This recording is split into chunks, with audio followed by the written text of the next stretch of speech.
आज भगवान श्री रामचंद्र जी वन को जा रहे हैं।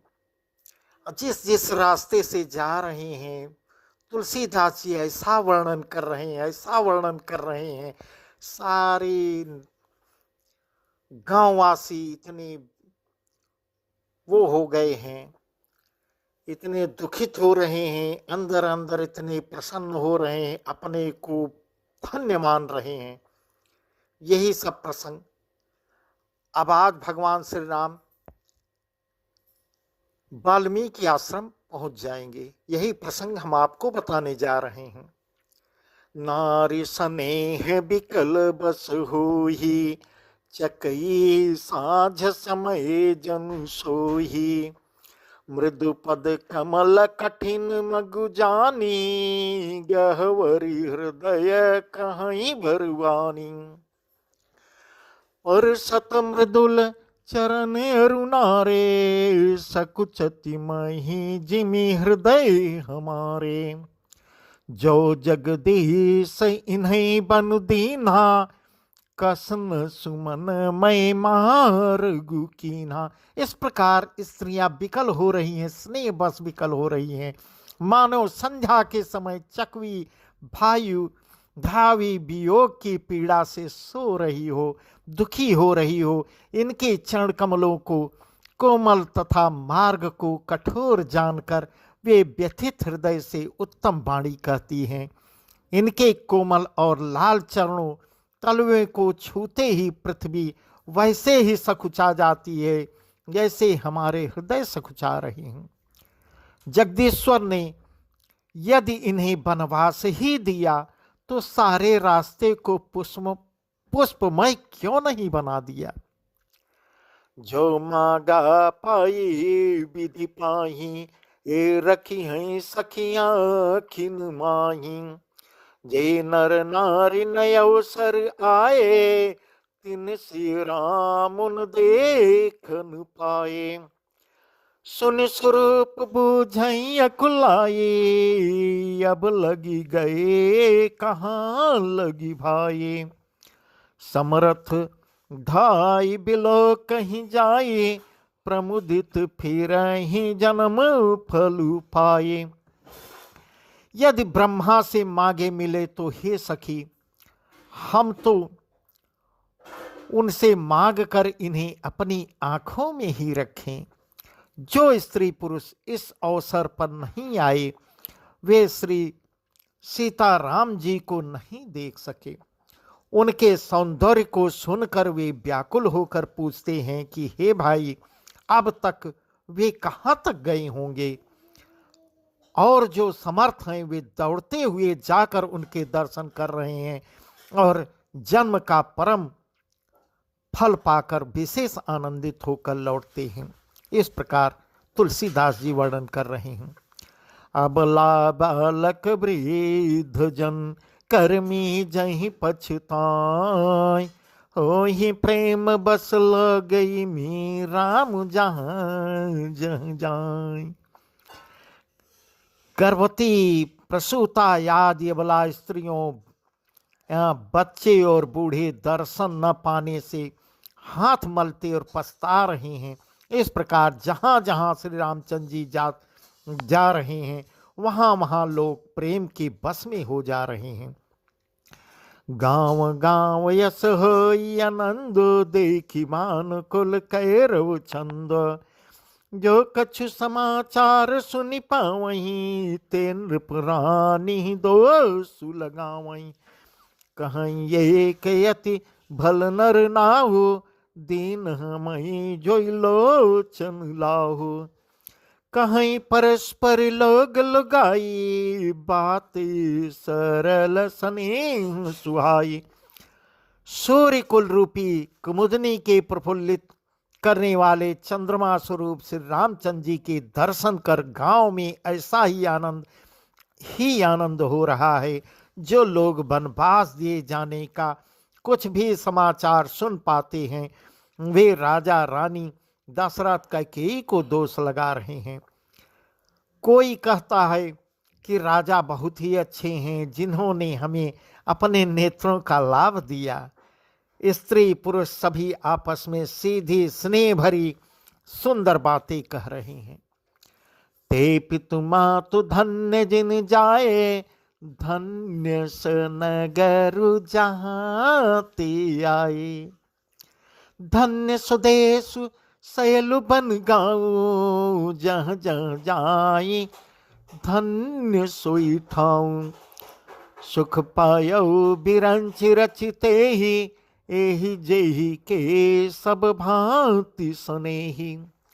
राम लखन पथि कथा सुहाई, रही सकल मग कानन छाई। कहते हैं वे माता पिता धन्य हैं जिन्होंने इनको जन्म दिया। वह नगर धन्य है जहाँ से ये आए हैं। वह देश पर्वत वन और गांव धन्य है, और वही स्थान धन्य है जहाँ जहाँ ये जा रहे हैं। ब्रह्मा ने उसी को रचकर सुख पाया है जिसके ये श्री रामचंद्र जी सब प्रकार से स्नेही हैं। पथिक रूप श्री राम लक्ष्मण की सुंदर कथा सारे रास्ते और जंगल में छा गई है। यही विधि रघुकुल कमल रवि, मगल गन सुख देत।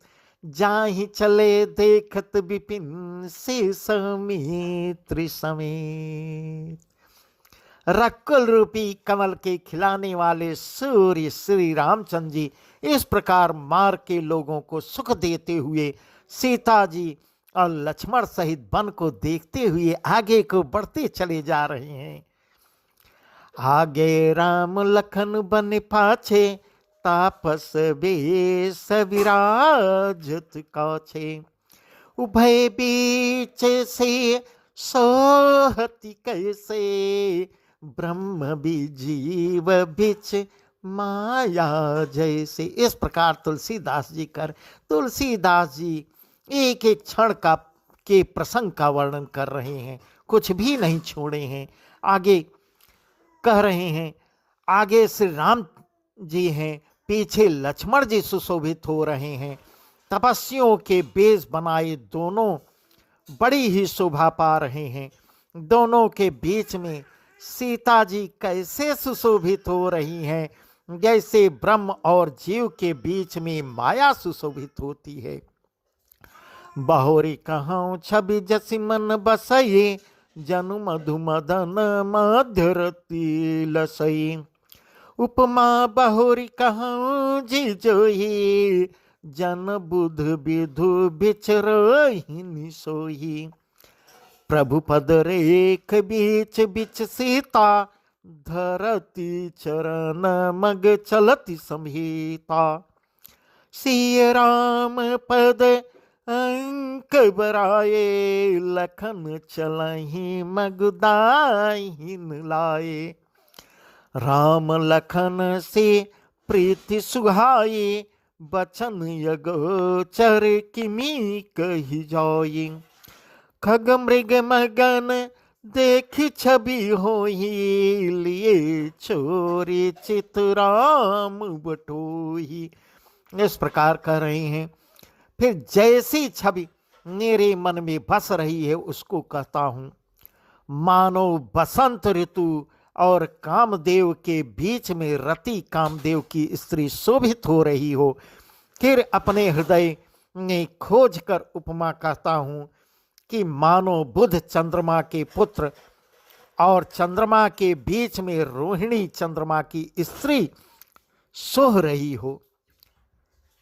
प्रभु श्री रामचंद्र जी के जमीन पर अंकित होने वाले दोनों चरण चिन्हों के बीच बीच में पैर रखती हुई सीता जी कहीं भगवान के चरण चिन्हों पर पैर न टिक जाए, इस बात से डरती हुई मार्ग में चल रही हैं। और लक्ष्मण जी मर्यादा की रक्षा के लिए सीता जी और श्री रामचंद्र जी दोनों के चरण चिन्हों को बचाते हुए जिन्हें दाहिने रखकर रास्ता चल रहे हैं।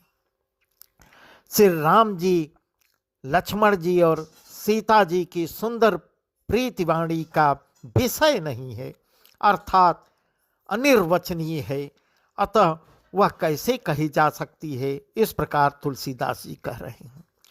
पक्षी और पशु भी उस छवि को देखकर प्रेमानंद में मग्न हो जा रहे हैं। पथिक रूप श्री रामचंद्र जी ने उनके भी चित्त चुरा लिए हैं। जिन जिन देखे पथिक प्रिय से समेत दो भाई, भव मगु अगमय नंदु ते बिनु श्रम रहे सिराय। प्यारे पथिक सीता जी सहित दोनों भाइयों को जिन जिन लोगों ने देखा, उन्होंने भव का अगम मार्ग, जन्म मृत्यु रूपी संसार से भटकने का भयानक मार्ग बिना ही परिश्रम आनंद के साथ तय कर लिया, अर्थात वे आवागमन के चक्र से सहज ही छूटकर मुक्त हो गए। सियावर रामचंद्र की जय। अजहूँ जासुर सपने हूँ काऊ, बसऊँ लखन से राम बटाऊ। राम धाम पथ पाई ही सोई, जो पथ पाव कबहु मुनि कोई। तब रघुवीर श्रमित से जानी, देख निकट बटु शीतल पानी। तह बसी कंद मूल फल खाए, प्रात नहाए चले रघुराई।